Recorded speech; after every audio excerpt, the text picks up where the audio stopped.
Poor young girls didn't want to get into any trouble for messing around with supposed witchcraft.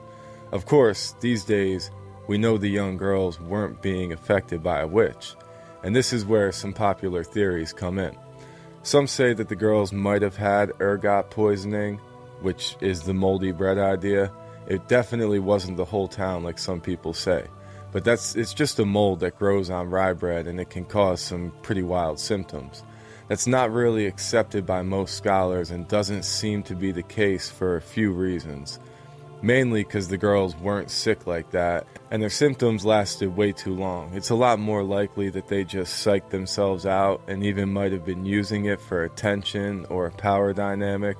Some say the girls probably just suffered from psychological trauma from the times, but there's a lot of variables, obviously.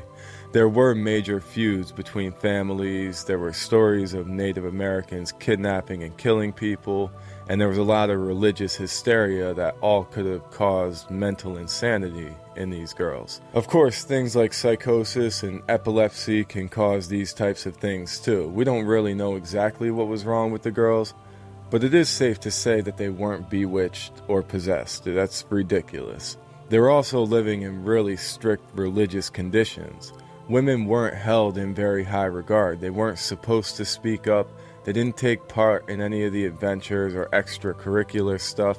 It was a tough life at the time for women, so there's two young girls suffering from mental issues, and the adults are telling them that they're being affected by witchcraft. The professional doctor diagnosed them with it, so it snowballed from there.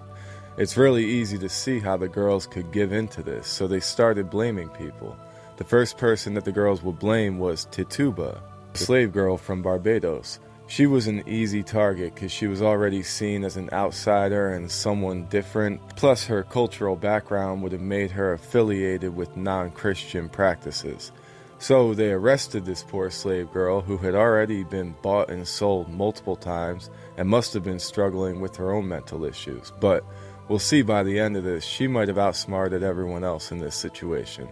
After the girls blamed Tituba, Reverend Parris was mad. He questioned her, he arrested her. She denied it all initially, but then he beat her until she confessed. What's even crazier is that the marks left on her body from this sick reverend beating her, they were the marks that people used to connect her to witchcraft.